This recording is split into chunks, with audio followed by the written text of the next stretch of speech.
Welcome to the intersection of technology, cybersecurity, and society. Welcome to ITSP Magazine.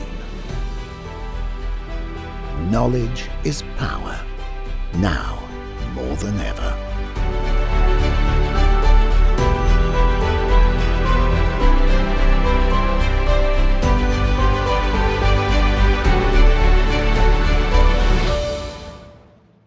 Okay, great. Marco, hello. How are you today? I'm so, as usual, very excited to be doing another recording. But today I am especially happy because this is a very special guest. And the topic is one that is very near and dear to my heart. So welcome, Marco. Thank you. And I'm excited as well. When you suggested this, I'm like, sure, that's what I talk about all the time. I'm just going to have another conversation. So I'm excited. Great. So we have on today's show Dr. Don Grant. And the topic is left to our own devices, healthy device management and the practice of good digital citizenship. And I have to say, I was thinking about this and like healthy device management almost in moments recently feels like an oxymoron because personally, I've been actually struggling with this myself, but I'll talk more about that in a little bit. But Don, why don't you start by just telling us a little, I know you have a very, very long and comprehensive resume, but just give our listeners and viewers just a little bit of hint about your experience over the last X number of years. Sure. Thanks, Dr. Susan. Thanks, Marco. And thanks to your listeners. As I was saying to you earlier, when I first started looking at devices and our relationship with them and their potential impact on us, it was 2007 and 8. And back then, I wasn't even sure if anyone would care about any of this. And as I also shared with you earlier, I've certainly made a lot of mistakes in my life. But if I was wrong about this, it would have been an epic fail, one of the biggest, and also cost me a lot of money in student loans in studying to be a media psychologist, which is what I am. It would have been awful. But I'm not happy that we're in the position we're in. But for my purposes, I'm happy that I kind of got in on this early. So I spent the last X amount of years since 2008 studying, researching. Obviously, this is a topic that is fluid. State of the art in the morning is obsolete very often by noon. And not kidding or exaggerating, every morning I spend about an hour or 2 hours trying to keep up with all the silos. I'm really happy to talk about this topic. I really appreciate people's interest in it. But I want to just lay out some ground rules in the beginning. I am not anti-technology. The fact that we can do this podcast is a terrific illustration of the power of good that media, digital devices, technology can do. We can reach a lot of people, and certainly during the pandemic, its ability to really connect us and keep us connected and allow us to continue to do the things we needed and wanted to do, whether it was work or whether it was academics. I'm not at all anti-technology. What you said is what I teach. I teach healthy device management and the practice of good digital citizenship.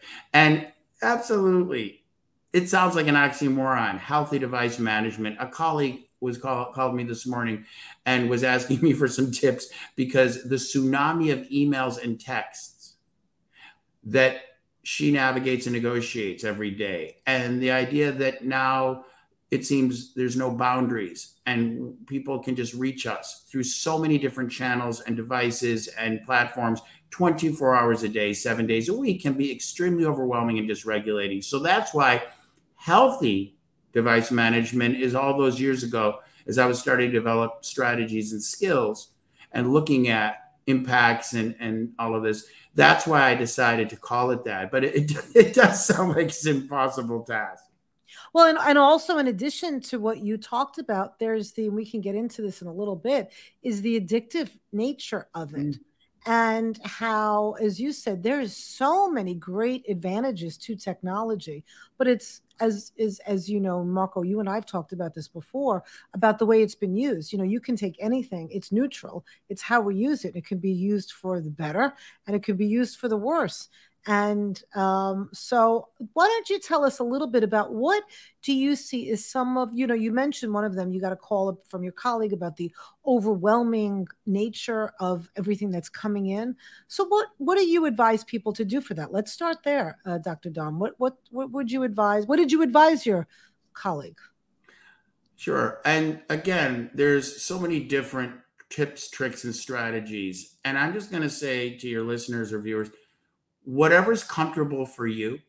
So I've spent all these years developing suggestions, recommendations, tips, tricks, and strategies. Some of them I believe are across the board and can be generalized to just about anyone. But again, you need to decide. And as we say, I've been in personal recovery for 22 years. We say when the pain gets too great, that's when change happens. Right. So Exactly. whatever works for you. In general, firstly, setting boundaries. I'm just going to start with texts.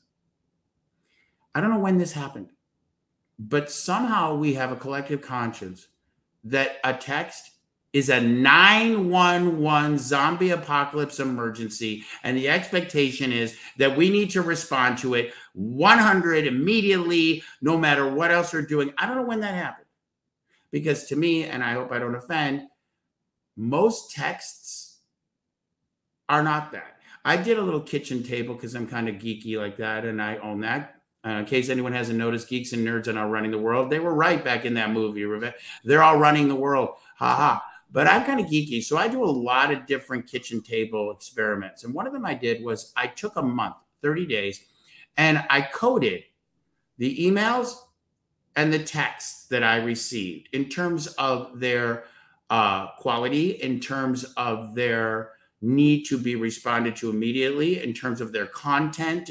And what I found was about a little over 70% of them. First of all, and I'm just going to say it, the emails were nonsense.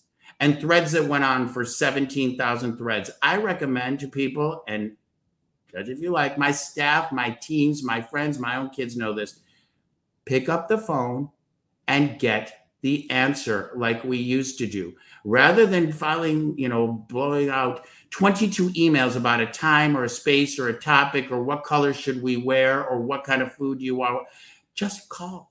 It can alleviate so many of those email threads that get lost. Texts are usually not a 911 emergency that a zombie apocalypse is happening. Most of the texts that I receive, that I looked at, I would have sent to voicemail if they were a phone call. But what I find, and again, I can't see your listeners or viewers, so that's fine with me. I don't believe that the texts are something that are really that important that they have to happen right away. So what I have found is that I look at the text and, well, let me say this. Let me give you a little bit about my strategies about texts. My friends, my family, my people know. If a text thread goes past 3 back and forths, I pick up the phone and call. And everyone who knows me knows that. Now, this becomes very interesting with my kids because people around me know that if it's going to come back, because what I find is that most texts are just basic information. I also, and again, I hope I don't offend, I feel like it's a lazy phone call. It's someone wants information from me. They don't really want to talk to me. They don't want to listen. They just want to. Now, again, texts it's an amazing tool for what time are we meeting? What do you want for dinner? I'll be there soon. What's the basic stuff? But I have this 3 back and forth text rule that if it goes past 3, then I call. Now, this becomes interesting with my kids where I'll be texting with them and it'll go past the limit. They know. And I say, okay. And I pick up the phone and I call them. When invariably they do not answer, it goes to voicemail. Their voicemail is full. And I'm sitting there going, what? So then I text them and I say, okay, well, I just tried to call you because we went past the three each exchange, but it went to voicemail. You're texting me right now, but I need to stop this text thread because I need to now figure out how to text you your allowance. Oh, they call me immediately. You know, Don, you're bringing up two issues for me come to mind right away. One is the generational issue and the differences because, you know, I'm from an older now generation. And what's so interesting is when people say, oh, yes, I talked to so-and-so, I still think about that word as verbal. And most people, especially of a certain age group, when they say, I talk to them, they're not talking about the verbal talking. They're literally talking about communication that's nonverbal on an electronic. So that's one piece. The other thing that I just kind of want to rewind a little bit and get your thoughts on this, because I've mentioned this in other conversations.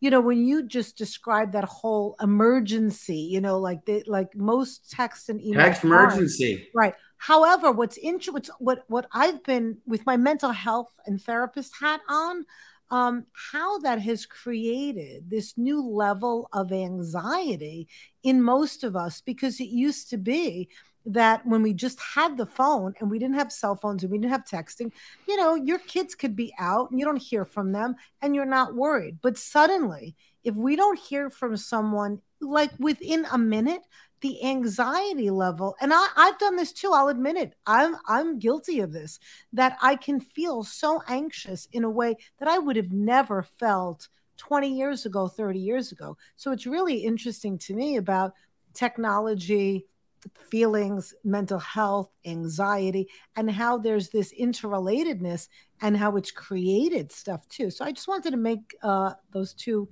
kind of connections and maybe get some of your thoughts on both of those a little bit. Yeah, more. And that's great. So let's Pinterest the second half because it's important. And when we talk about that, I'm going to talk about how I believe, just because there's so much to all of this, we could do this, you know, forever. And I joke with people, don't put a Bitcoin in me. This is my passion. So, but we'll talk about it in Pinterest, the idea of how technology has accelerated our collective conscience of immediacy of engagement and response. Put that over here. But I want to go back for your listeners and viewers because you mentioned something about generational. So let's just break it down. So you and I don't know about Marco, but maybe Marco. We are what is called digital immigrants. So what is a digital immigrant, Dr. Susan? Oh yeah, we're new to it. We learned it. We did not, you know, we came on. We weren't born with it. That's correct. When I was growing up, dating myself perhaps, we had a very not real like fashionable beige phone that hung on the wall in the kitchen with a cord. Absolutely. If we even thought about answering it, if it rang during dinner, we got the patent look from my mother. Rest in peace. That was how it was. Then we had answering machines where we would come home. And I talk about this a lot. I believe that, you know, we talk about likes and we're all looking for affirmations and it's all about that kind of currency. I'm not going to lie to you. Back when I was in grad school and answering machines were a thing, when I looked at this and reviewed, looking at how did these likes and all of this, and by the way, likes did not start with Leah and Justin, who created it for Facebook. And they talk about that. If anyone knows their history, in the Roman Colosseum, this is what you really allegedly wanted. Hashtag fake news. We're not sure there's controversy about it. You didn't want this. So wait, for our listeners that are not viewing. Oh, sorry. Okay, sorry. Dr. Don had his thumbs up and thumbs down. So I did, yes, I did. For those of you who are only listening, I did the Roman Colosseum old story of thumbs up or thumbs down. But I want to talk about this thing because it goes back to us digital immigrants. Because obviously, and let's just for clarification so we don't get too far off, a digital native are our kids, are the millennials, the Gen Zers and all of those things. So they're like my kids. They're the ones who grew up and they can't even imagine life without this. How did we live? I showed my daughter a payphone in Canada. She didn't even know what it was. She thought it was something from where Superman changes because she'd seen the movie. But in terms of answering machines, I want to take us digital immigrants back. And I don't know about you, but I have to own this and be honest. When I would come back from home when I was in grad school, autonomically, it's just a human thing about that what we need. my eyes would immediately dart to that answering machine. I'm watching you both nod your heads. And that blinking light. And if that blinking light was red, suddenly I felt a little bit of sadness. And if that light was green and blinking, I had a little dopamine go through. I felt, and it was really, I never realized it at the time, but it would be one of the first things I would do when I would walk back home, get back home after grad school class. I would walk in my apartment and I would look, my eyes would, I didn't teach it to do that. So the idea of this, I had it in terms of people thinking about me, likes and all that. All right. But for now, and in terms of what you were talking about, the acceleration, I believe, of the immediacy of expectation, of engagement, response, and gratification. I think technology and all of these platforms and all of the abilities to connect with us. I will also, because I want to make sure that I put this in here. People ask me a lot of time, there's certain questions I get a lot. One of them is, when do I think this all happened? In other words, when did we cross the inflection point? I believe that that was in 2007 when the iPhone happened and was launched, and suddenly the internet became portable. I believe personally that the invention, the iPhone, because before that it was the BlackBerry, which thought we were funny calling it a crackberry as a joke, thinking we were addicted to it. We could text. But I believe personally that all of this changed and we were not ready for it. The kids' brains were not ready their brains are plastic, but they weren't ready for all the stimulation. We didn't understand it. But I believe, it's just my theory, that all of this changed forever when the iPhone was released and the internet became portable. And suddenly we are not only able to be lured into all of the wonderful things, it's amazing. It's an amazing device. I love when people call it a phone. Is it really a phone anymore? No, it is everything. It is our flashlight. It is our apps. It is our communication. It is our banking. It is our tools. It is our camera. It is our. So I don't think it's going to be called a smartphone much longer.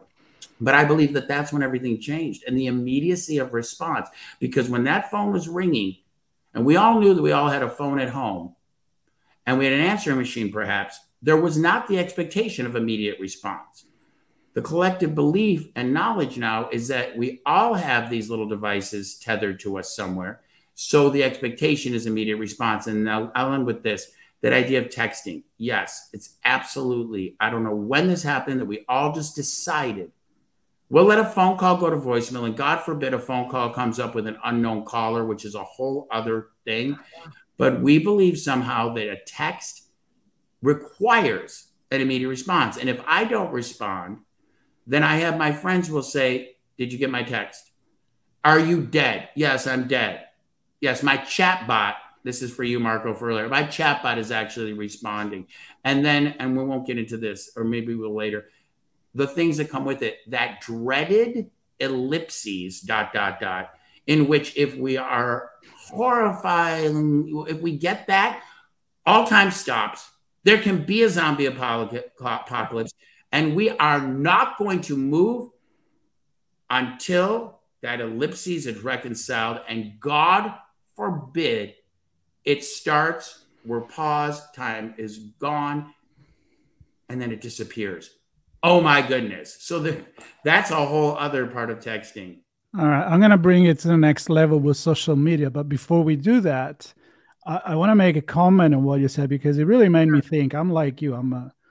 I grew up with the analog technology, and I love it. And I love the fact that people like us can actually compare. We've made the jump into the digital, and we can think like, I don't know, I can think, I'm not that old, but I can think the text is like a telegraph.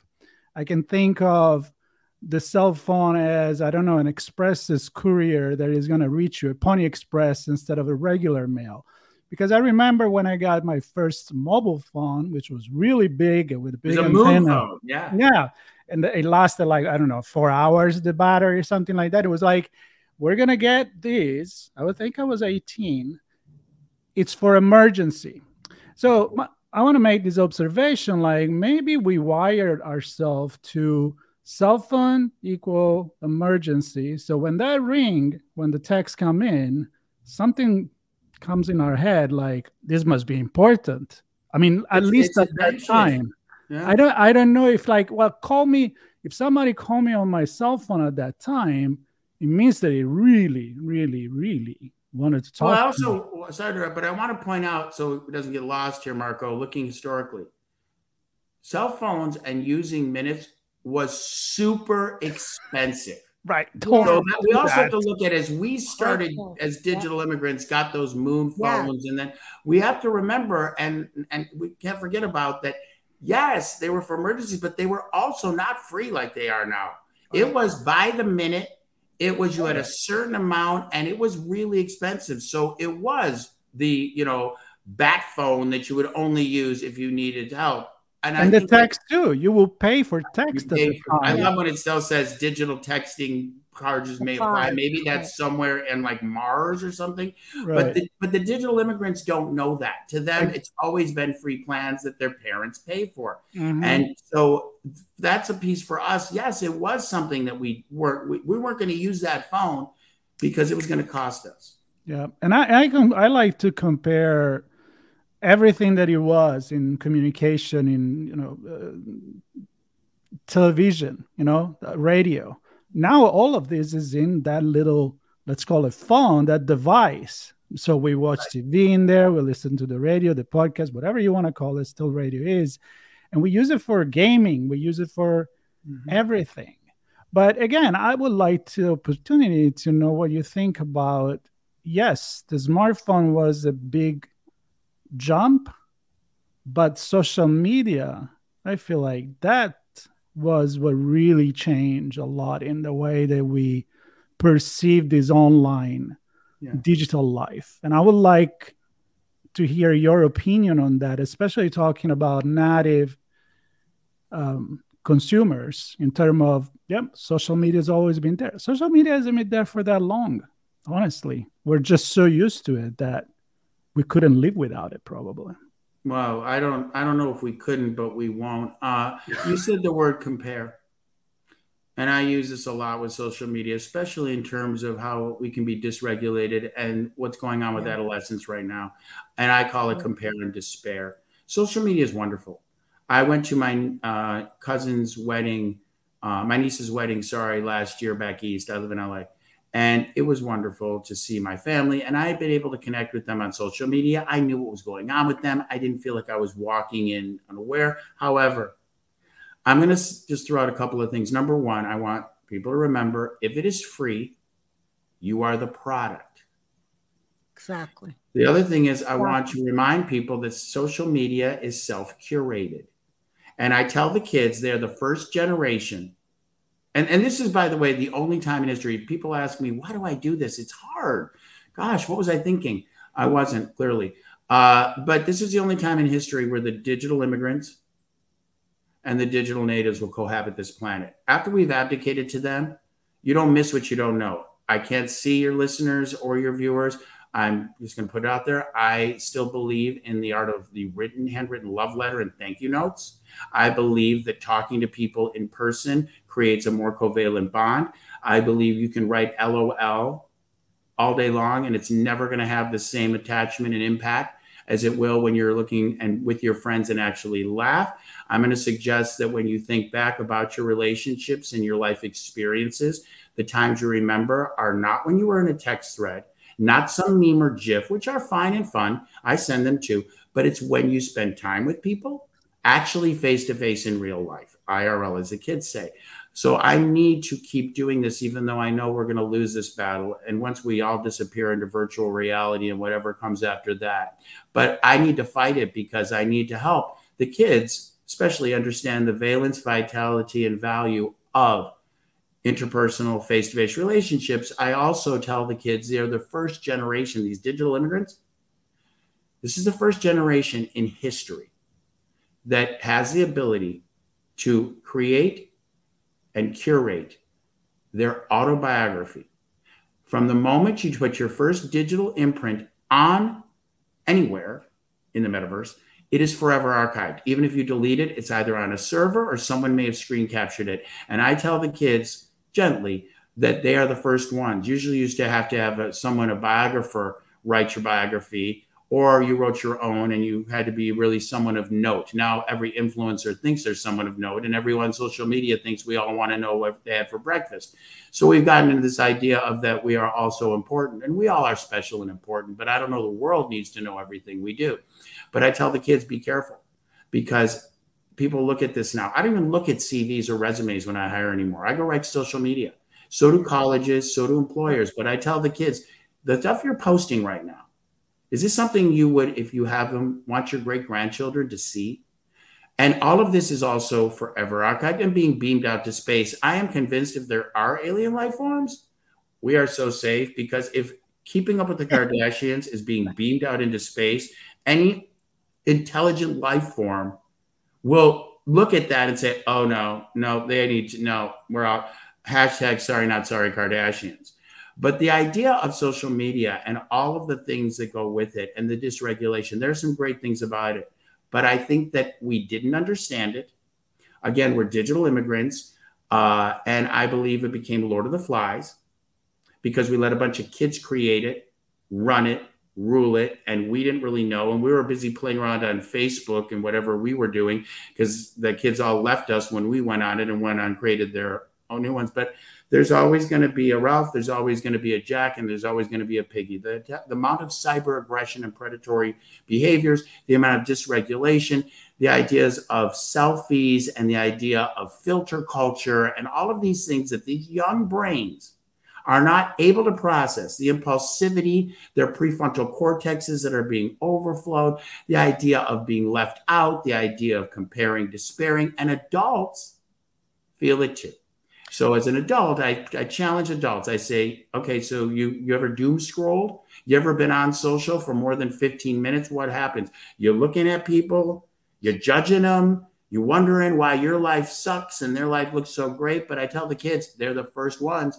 This digital autobiography, no matter what iteration we have of the metaverse or whatever it is, it will be discoverable forever. So, and I'll end with this on this point. I thought many times it would have been super cool if my parents had had Instagram when they were teenagers. Boy, would that have helped me when I was a teenager, because I would have had hard evidence that said, oh, Dad, really? You're coming at, what is this in your hand? And that does not look like Mom on your lap. You know, Don, I want to go back to something that you kind of slipped in. I know that was a lot. Right. No, but I think it was an important point, because you said if it's free, then you're the product. Right. And I want to get to that angle for a moment, because one of the things that I know personally I've struggled with is reading in the morning. Like when I pick up my phone to look at the time, which I've actually had a shift to looking at a watch instead of the phone, because as soon as I open it up and then I see a notification, which I've really gotten rid of most of them, but if something captures my eye and I start to read it, I'm done. And it's been a real challenge. But one of the things that I became aware of, and it's really helped me, because we can feel like there's something wrong with us if we feel that addiction to our device or whatever form we feel addicted to. But what's helped me is to realize there is so much behind getting us addicted. There is millions, billions of dollars and manpower for companies that want to keep, their whole goal is to keep us on that device, on that platform, on looking, because that's how they're making money. And right now, while we still in our society value money, that's what it comes down to. They're not thinking about, some companies are, but some of them, most of them are not, in terms of what's getting our addiction going. They're not thinking about healthy device management or good digital citizenship, as you talk about. They're thinking about bottom line money. So could you speak on that? Yeah, and of course that's true. And the whistleblowers now are all coming forward. Right. So the creators of all this, you know, Tristan did it, Leah and Justin did it. You know, there's people, Thomas has done it. There's the creators of all this. It kind of reminds me, and I hope that I don't cause too much ruckus, it reminds me of the tobacco industry controversy. Absolutely. So, you know, they knew. I do interesting. So a couple of the projects I'm working on, I'm writing a chapter for a handbook on, one of them is on social media and the other is on the addictive properties.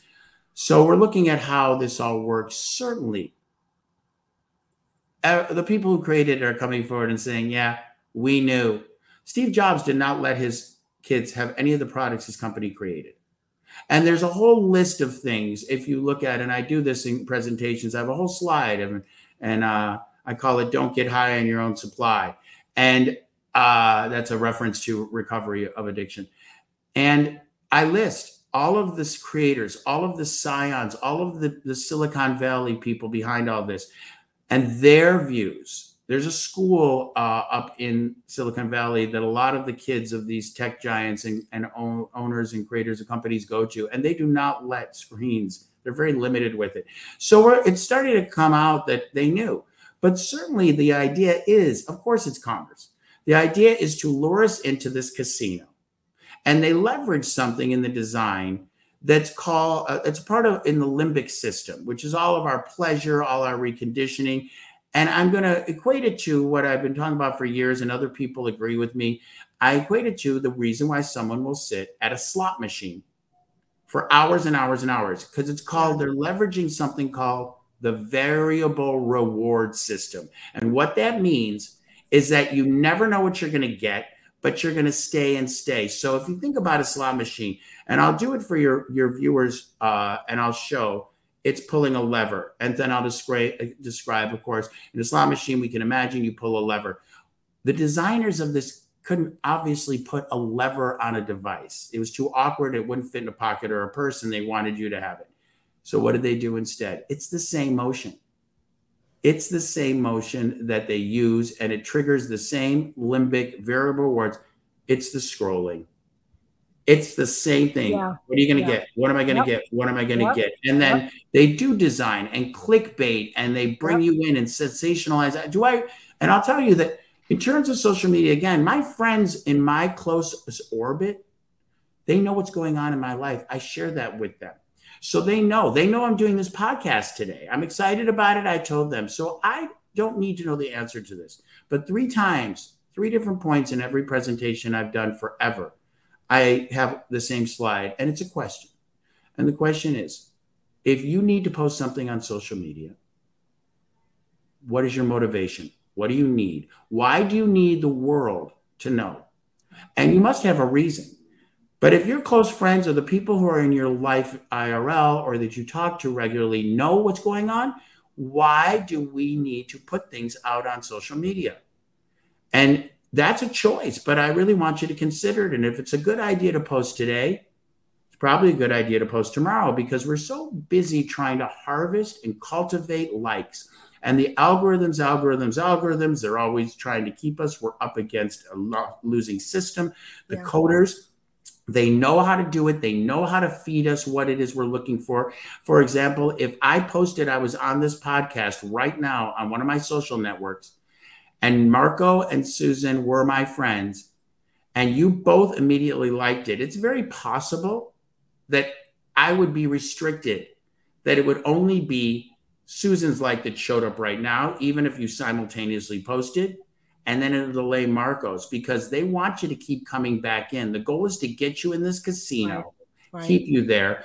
And it also, people are so worried about it that I don't know about you, but when people post on social media, very often, all they perseverate on is how it was received by strangers. And so you keep going back in. They're going back in. How many likes, how many likes? And they restrict them, like I said, so they're going to keep you coming back in. But I also say to people, we're so busy trying to harvest and cultivate affirmations and responses from people who are protected by the online disinhibition effect, which means that we will say and do things online we normally wouldn't. What about the people who aren't responding? And I think that anyone who uses social will understand or overstand this. We're so busy looking at if Marco and Dr. Susan liked our post. We're forgetting about all the people out there who are judging us and not posting and not responding and what they're thinking of us. And I think we all, if we're honest, can admit that we have seen some posts, maybe even from people close to us, that were very surprising, let's just say, because we looked at it and we had a different thought about that person. So a quick comment. So sure, I love the reference to the casino because they know something about psychology, a lot, right? Yeah. So, by the way, Marco, these companies all hired psychologists. Yeah. To help them. They hire people like Susan. They hire media psychologists and psychologists to learn about the brain and how to leverage and subjugate us. So this is not random. Absolutely. That's why I'm thinking the reference to the likes are almost like that immediate gratification of getting a couple of tokens back, waiting for the big payoff to come. And maybe that's the 15 seconds of fame the Andy Warhol won on TV that now we get when we get maybe, I don't know, 20 likes and a couple of retweets. But what I want to ask you, in function of all of this, you talk about education. We know, we are in the industry or in technology or sociology or psychology, we know. And what I always ask to the audience or the guests that I have on the show when we talk about technology and society, it's always like, who is educating the educators? Because I feel there is a big gap of a generation that jumped into the new media without really understanding it, getting trapped into it, and then giving it to their kids, to the next generation. So we have a huge unknown there, but we trust the device, we trust the social media. Well, guess what? You are the product. So reconnecting all of that, I know that's part of what you do is you educate people. Are we a little too late for that? Is there a magic trick that we can actually lure back the teachers to teach kids how to use it instead of say, don't bring the phone in school, learn how to use it. Let's not ban ChatGPT. Let's teach the students how to do research with it. So I don't know, just a little provocative here, but are we too late? What can we do? Oh my goodness, if we're too late. I'm too much of an optimist. I think we're never too late. I know, but I have to bring dystopia and utopia. That's a great point. I'm going to answer it, but I'm just saying personally, what I said earlier, do I want to do this? I wish I would have just studied something else that was static. The work it takes, but I committed to this because, again, we are the last digital immigrants. No, I don't believe it's too late because I also believe it's been something I hate. I'm just going to put it out there for the psychologists who understand what I'm talking about. I hate grounded theory. I hate it. But that's where we are because we didn't get it. And so, no, I don't think we're too late. Have we made mistakes? I mean, kids are suiciding over social media and cyber aggression.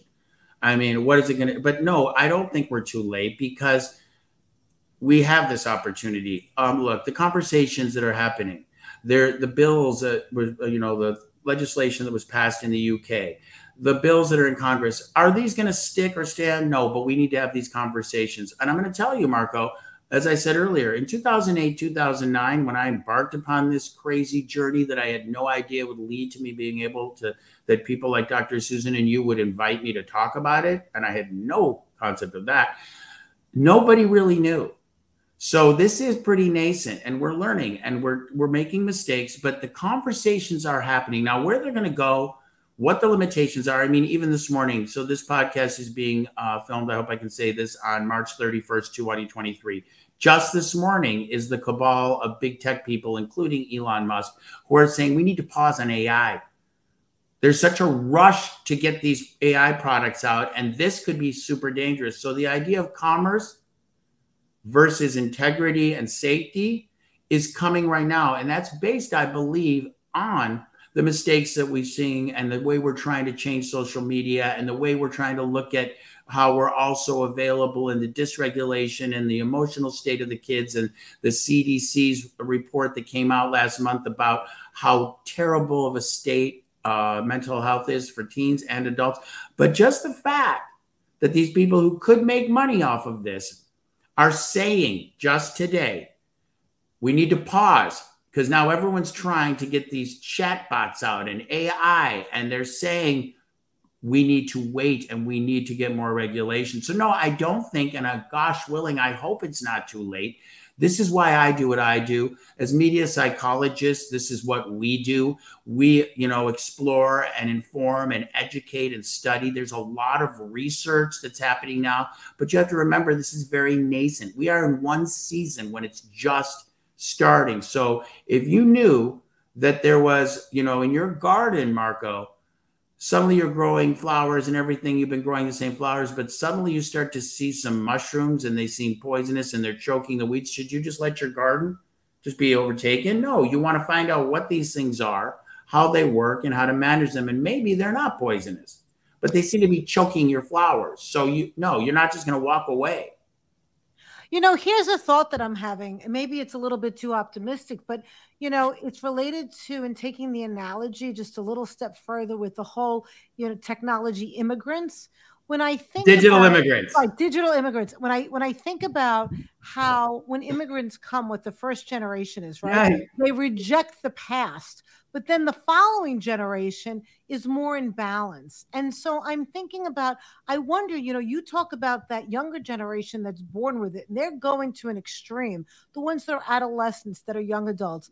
I wonder what that next generation is going to do, because perhaps they will then be more in balance. If we think about it using that analogy, because that's what we've seen when we study people who are immigrants. We see what happens with the first generation and then the second generation. The first generation rejects their parents' language. They reject the customs, and they become, in America, they become just American to the extreme. But then that following generation will be able to blend it, and they want to go back to their roots. So it'll be interesting to see what happens digitally if that's the case, because I'm optimistic. I'm hoping that maybe, what you said today is happening. Perhaps that next generation will also have had the experience, and they will reject some of the things. They already are. We're seeing some of it, and I am an optimist too. Obviously, I do this every day, and I'm really passionate for this. But I'm going to tell you something I tell the digital immigrant.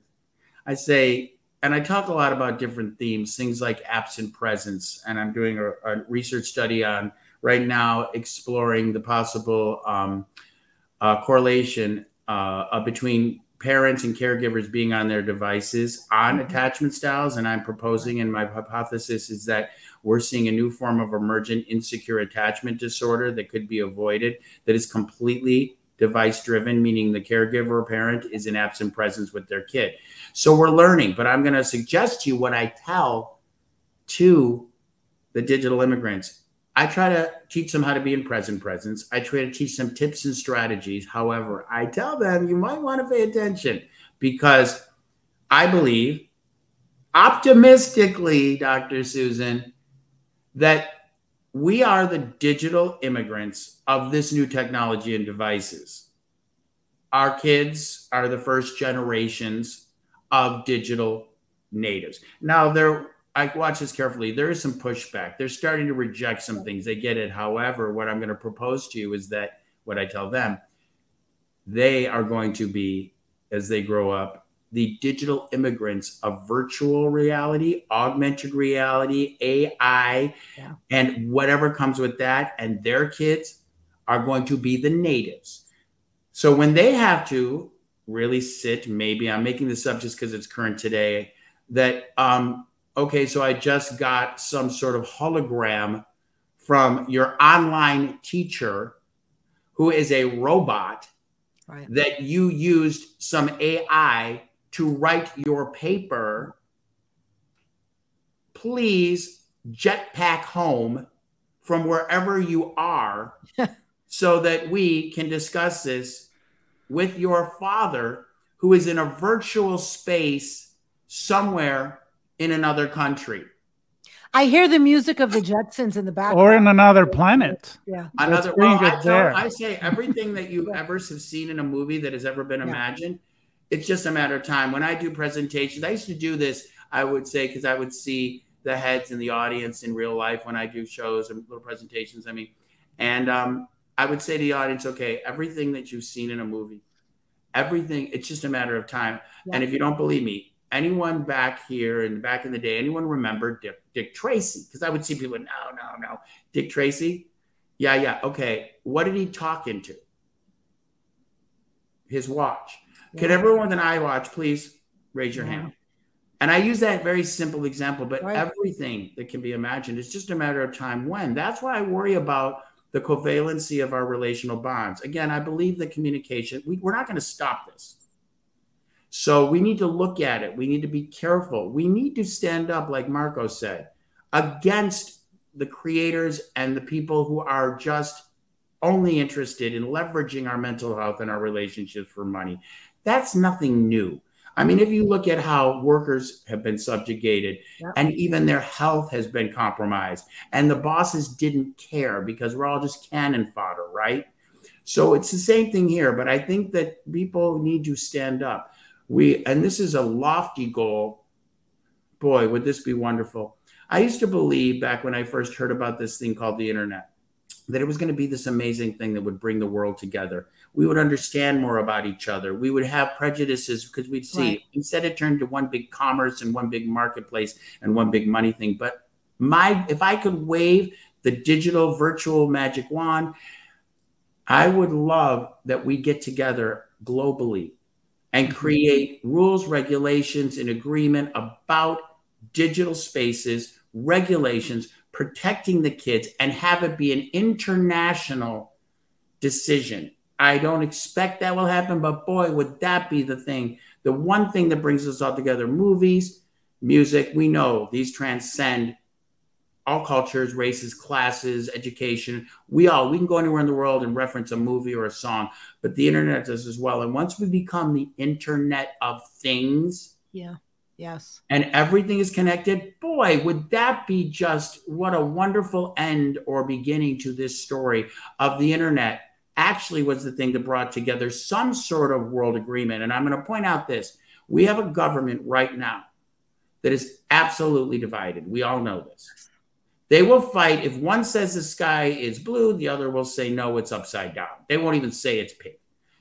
However, I want to point out this topic, especially about protecting teens and adolescents in the digital spaces, this is the only issue that is bipartisan, that crosses the aisle, that even people in politics on either side who really are vociferously, vehemently against each other, this is the one thing: teen mental health and regulations. I think we can leverage that. And so my goal, gosh, imagine if the whole world could get together and talk about how to really harvest, manage, keep people safe. What are the regulations, rules, stipulations, requirements? Free speech, fine. But boy, would that be, since the internet is the one thing along with music and movies that really bring people together. Wonderful. Yeah. Dr. Don Grant, this has been amazing. There are so many more things. I wish we had more time to cover, but I definitely want to invite you back, especially, there's so many things we can continue to talk about, but the research that you just kind of threw out there is really of interest. So really come back and discuss that, because the whole notion of that is just really interesting. Well, I'll leave your listeners with this. I really, we just finished. We're in the data collection state. We created the assessment tool, but what I want to just put out, there's certain things I want your listeners, especially if they're parents, don't be afraid. You should know what kind of social sites and what kind of games your kids are playing. Like, you wouldn't give them a set of power tools and say, have at it, without understanding it.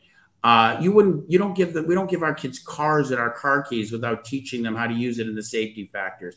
We're very careful with that. So the overwhelm as a digital immigrant that we don't quite understand it. My dad used to say, I don't get this new math. Well, it's the same math, but it was his way of he didn't get it. But I really encourage your listeners, a couple of things to leave them with. Please talk to your kids, invite them into the conversation.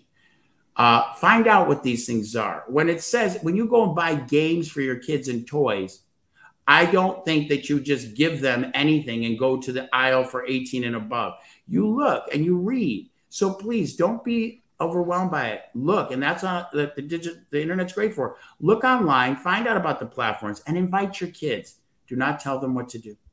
And I tell them, play the dumb digital immigrant card. Say, hey, you know, there's all this stuff I'm reading in the news about this. Is this real? Are people really getting harmed? Is this a problem? You'll get the invariable teenage eye roll, and that's karma for the ones you gave your parents. But invite them in and ask them, and depersonalize it if you have to. And it might take a few conversations. Find out about online. Find out what their friends are doing. Find out. Ask them to teach you. They'll love to teach you. But also, if there's an aberrant change in your child that cannot be correlated or explained by a biological, psychological, sociological, or academic reason, please investigate it. Please, and look if there's cyber aggression. And during the pandemic, it went out of control. But please pay attention to your kids.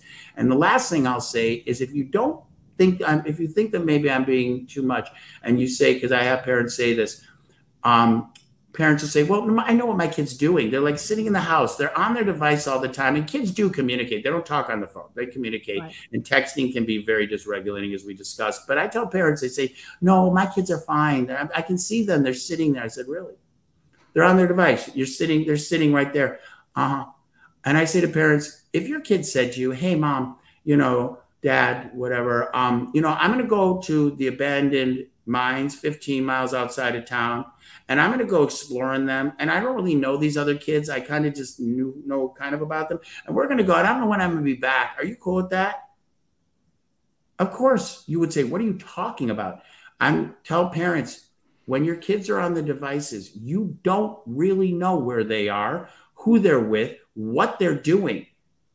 They are gone. They're in the abandoned coal mines outside, or abandoned mines outside of town, with a bunch of characters that they might not even know. So I tell parents, do not be afraid of these devices. Pay attention. And lastly, model the behavior for your kids. I am doing another piece right now where I have so many kids who say to me, you know, my parents say that I'm on mine too much. Well, actually, they're worse than me. Absolutely. And I'm not allowed to bring mine to the dinner table, but dad can, because it's #work, or quote unquote work. Parents, be mindful. The kids are watching, and they are saying, you're just as bad. Right. And you get upset at social media as much as they do. So have conversations. And the very last thing that I will say is, I tell parents, you need to get out of this early. Conversations. You are paying for these devices. You are paying for these apps. They are privileges. But whatever your family values are, I tell parents, you should start before you give them the first device. You don't just give your kid a motorcycle. You start with a tricycle, bike with training wheels, make sure they can handle it, blah, blah, blah. But I say you need to have conversations, and the expectation, I believe, needs to be whatever way you would expect them to behave IRL in real life with others, whatever their values are, however they should treat people, what they should be doing or not doing, whatever your expectations are, I believe these should be 100% perfectly mirrored of your expectations of their behaviors, where they go, what they do, who they play with, and how they behave online. And if someone can tell me, and so far I have not had any parent be able to tell me, if you can tell me why there should be a difference. Now, the one codicil is, there's a lot of opportunities online. I call it the am I or am I not? Certainly for things like addiction, things like gender, things like, so there are things that it's really great where you necessarily wouldn't feel as comfortable exploring am I or am I not? Would I or would I not? However, if you're going to do that, please do it with an ally who you trust. Do not go into these sites or these places to explore things like gender or addiction or anything alone. Let someone who trusts know you're doing it, because there's a lot of predators out there. But I do believe that is the one thing. Yeah. And I do believe that kids should have privacy online, but it's about having conversations. Does that all make sense? Oh my goodness. I try to give you everything right at the end. It was amazing. This has just been so helpful. And I'm sure that some of the listeners and viewers are going to like press pause, rewind, and wait, I need to listen to that again. Because one last thing I got to add. Go for it. Parents say, I don't want to be that parent. Parents want to be their kids' friends. They want to be friends with them on social networks. Parents, in case you haven't caught on, they'll let you be friends on their Insta. You're not friends on their Finsta. And they're in DMs and they're doing things you don't know. But I say to parents, look, a lot of us, we did this. When you want the best stroller, where's the best pediatrician? What do you guys think about this teacher? You talk to your kids' parents, your kids' friends' parents. You talk to other parents. Right. I strongly suggest we are fighting a battle we're going to lose, and they're teenagers. And they like, if I'm 14 steps behind them on any given day, I am hashtag crushing it. So I really encourage parents. I don't want to be the one, all their friends. Get together with other parents, and especially your kids' friend groups, parents. Yep. You ask them what stroller to buy. You ask them what teachers they think are good. You ask them where the best tutors are. Ask them. Create a cabal of, especially if you feel comfortable, of your kids' friends, parents, immediate circle, and together come up with what your expectations, rules, regulations, and thoughts are. So your kid is not the only one in the peer group who can use the argument of, but all my friends, and then you become, God forbid, the thing we always hate when we find ourselves as adults. It's horrifying. I'm getting like chills even thinking about it. It's being our parents and saying, well, if all your friends jumped off a bridge, would you?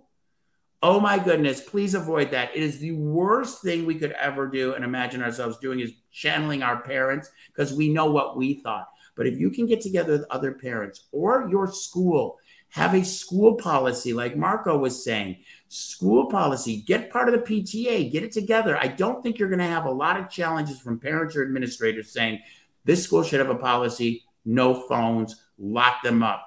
Don't do it alone. Get it together, be a part of and participate in this. Okay, I think I got it all out in the last round. Well, I could add so many things, but I'm not going, because you brought so many topics. It all makes sense in my head. There may some rewinding needed. I'm going to go back to the old Walkman here. I'm like a big fan of vintage tech. Remember that. Yes. You know, like just rewind. It changed my world, that Walkman. That's when I first got to go into absent presence, and especially with my parents. My parents would be talking to me, and they would be like, are you listening? I'd be like, nope, can't hear you. I'm pointing my ears right now. But the Walkman was our first way of me. That was the first time I was able to disappear into absent presence. Right. And my parents, I would just sit there. And before that, there were headphones and things, but those Walkmans, sometimes you couldn't see them. So my parents would be talking to me, and I didn't have the big old 70s ear. I would have the little Walkman ear things in, and they would be talking to me, and I would just be like, what? That and the transistor radio was the first independence for But you could see the plug. That Walkman you could tuck in your pocket, put the cord up your... I used to do that, and I would have the headphones behind, and I've got big hair, especially back then. So I would hide it, and I would just be able to zone out. And, we did it in class, and our teachers didn't know. Sorry, not sorry. No, I could talk about again, comparison between, vintage tech that wasn't vintage for me when I was a kid. But all this said, I was going to say, I think that our audience, Susan, will have a lot to think about. Absolutely. We haven't exhausted about it right now, Marco. I don't think we can live in this world and not see the concerns that are everywhere. Absolutely. Yeah, absolutely. And the kids are overexposed and underdeveloped. The world is not. Yeah, and I want to just underscore something about parents being aware of their own behavior, because kids do as parents do, not as parents say. They do not do as parents say. You can talk to your child till you're blue in the face. They're not going to hear it. What they're going to follow is what you do. What they're going to hear, Susan, is they're going to hear Charlie Brown teacher. And I get this all the time in my work with parents, but I talk to my kids. Yes, but what are you doing? They are going to model you. And if you want them to do what you're doing, keep doing it. If you don't want them to model what you're doing, then you got to change your own behavior. And I really wanted, I mean, there's so many points I could underscore, but this has been really, it's priceless. The information that you brought and the tips and the issues that you really talked about is phenomenal. Thank you so much. And I know we're going to get a lot of feedback from our viewers and listeners. Thank you so much. I can't tell you how grateful I am, not just to you, but anyone listening or watching this, because like I said, back then in 2008, when I first started looking at this, and I was really worried that nobody would care. We need to care. Yeah. And we do. And so I really want to thank you and definitely invite you back, because there's so many other things that we could explore. Thank you, Marco. Thank you, Dr. Susan. Thank you, audience. Thank you, viewers. And appreciate. Yeah. And everybody check on the links on the notes and share, subscribe, and be part of the conversation. So thank you very much. This was the Perspective Podcast on ITSP Magazine. Thank you, everyone. Bye-bye.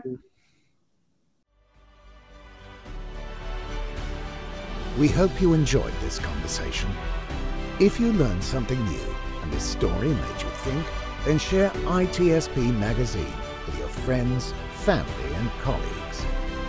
If you represent a company and wish to associate your brand with our conversations, sponsor one or more of our columns. We hope you will come back for more stories and follow us on our journey. You can always find us at the intersection of technology, cybersecurity, and society.